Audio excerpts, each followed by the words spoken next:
আমাদের এই পৃথিবীতে অনেক ধরনের লোক রয়েছে। তাদের পছন্দের তালিকাও ভিন্ন ভিন্ন। কেউ বা গান গাইতে ভালোবাসেন, কেউ বা অভিনয় করতে, কেউ বা সমুদ্র ঘুরতে ভালোবাসেন, কেউ বা পাহাড়। এমনই একজন মানুষের সম্পর্কে আমরা জানতে চলেছি, যে পাহাড়ে হাইকিং করতে খুব ভালোবাসতো।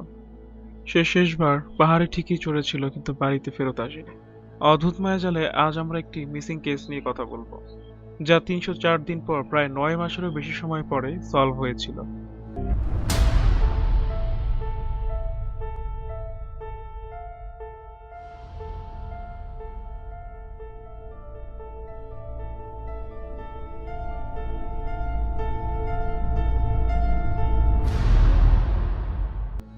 এই কেসটির নাম ছিল 304 ইন হেল। কাহিনী শুরু হয়েছিল পেরুতে। এই মেয়েটির নাম ছিল নাতাশা। তার বয়স ছিল আনুমানিক 28 বছর। বেলজিয়ামে মেয়েটি ঘুরতে খুব পছন্দ করত। তার বাবা মা এই হাইকিং এর উপর তাকে অনেক সাপোর্ট করতেন।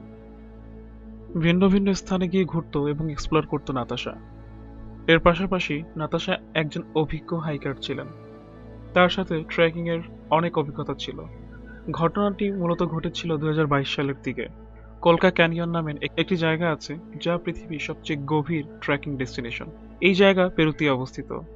এইবার নাতাশা এই স্থানে ট্রেকিং করার জন্য প্রস্তুতি নিচ্ছিলেন। এই ক্যানিয়নের দুটি রাস্তা রয়েছে।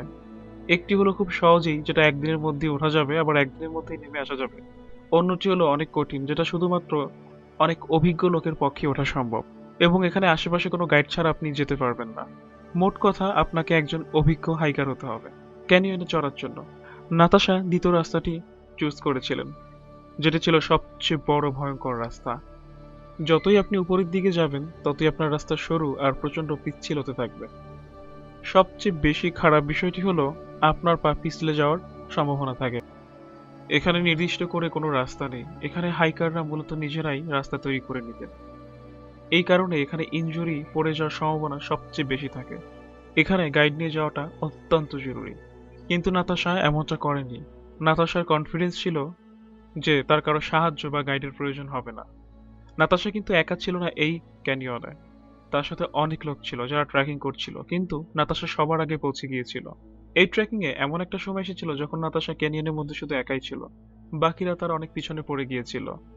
এই পুরো ট্র্যাকে একটি হাব হয়েছিল, যেখানে একটি ফ্ল্যাগ লাগানো থাকে এবং আপনাকে একটি ফ্ল্যাগ লাগাতে হবে, যা দেখে আপনি বুঝবেন আপনার অর্ধেক রাস্তা পার হয়ে গেছে। তো নাতাশা এই হাফওয়েতে এসেই জাস্ট গায়েব হয়ে যায়।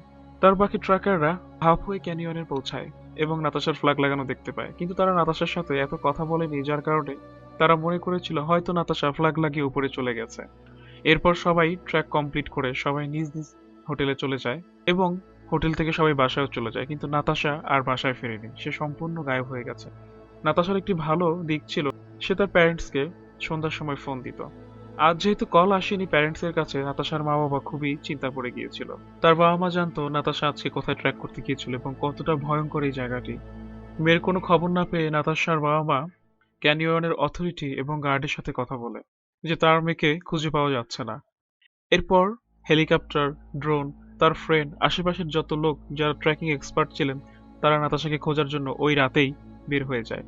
কিন্তু এত খোঁজাখুঁজির পরও নাতাশাকে যখন আর খুঁজে পাওয়া যাচ্ছিল না, তখন নাতাশার সার্চ বন্ধ করে দেওয়া হয়। নাতাশার বাবা মা নিজেরাও ট্র্যাক করতে থাকে, যাতে কোনোভাবেই খোঁজা বন্ধ না হয়। আর তার মেয়েকে খোঁজার জন্য অনেক বড় প্রাইস অ্যামাউন্টও রেখেছিলেন। বড় বড় পোস্টার এবং দেয়ালে তারা লিখে দিয়েছিলেন, নাতাশাকে খুঁজে বের করতে পারলে তাকে $15,000 দেওয়া হবে। ৩০৪ দিন পর নাতাশার বাবার ফোনে একটি ফোন আসে। আপনার মেয়ের খবর পাওয়া গেছে। আমি আপনাদের প্রথমেই বলেছিলাম, হাফওয়ে থেকে ডেস্টিনেশনের রাস্তা ছিল খুবই ডেঞ্জারাস। নাতাশা পা পিছলে পড়ে গিয়েছিল ক্যানিয়ন থেকে। যেখান থেকে নাতাশা পড়ে যায়, ওই স্থান থেকে তার ঠিক নিচেই ছিল একটি নদী। এই নদীর স্রোত এতটাই প্রচন্ড ছিল যে নাতাশাকে পানিতে ভাসাতে ভাসাতে এমন একটি স্থানে নিয়ে আসে, যেখানে দুটি পাহাড় ছিল আর তার মাঝখানে তার মাথা আটকা পড়ে যায়। শুনে নিশ্চয়ই আপনাদের শরীরে রক্ত হিম হয়ে যাচ্ছে। ভাদিতে আছেন যেখানে দুটি পাথরের মধ্যে আপনার মাথা আটকে আছে, আপনি নড়তে পারছেন না, আর সাথে পানির প্রবাহ তো আছেই। পুলিশ নাতাশার স্কাল্প এই অবস্থায় উদ্ধার করেছিলেন। নাতাশার সাথে এক্স্যাক্টলি কি হয়েছিল তা তো জানা যায়নি, বাট দুটি কারণ হতে পারে।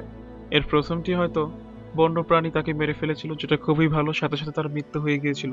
কিন্তু বাকিটি খুবই ভয়ানক, কারণ সে পাহাড়ের মাঝখান থেকে তার মাথা বের করতে পারছিল না, প্রচন্ড যন্ত্রণা অনুভব করছিল, তার তৃষ্ণা পাচ্ছিল, সে নিজেকে বের করার জন্য খুবই চেষ্টা করছিল, বাট সে পারেনি। ধীরে ধীরে তার শরীর আরো ক্লান্ত হয়ে পড়ে। সে তৃষ্ণায় ছটফট করছিল এবং একটা সময় গিয়ে তার মৃত্যুবরণ হয়। আমি জানি না সত্যি নাতাশার সাথে কি ঘটেছিল, তবে ওভার কনফিডেন্স থাকতে নেই। আজ যদি নাতাশা একজন গাইডের সাথে ক্যানিয়নে যেত, তাহলে হয়তো আজকে তাকে এইভাবে পৃথিবী ছেড়ে চলে যেতে হতো না। দেখা হবে নতুন কোনো রহস্য সমাধান নিয়ে। ততক্ষণ পর্যন্ত ভালো থাকবেন, সুস্থ থাকবেন। আর ভিডিওটি কেমন লেগেছে অবশ্যই কমেন্ট বক্সে কমেন্ট করে যাবেন।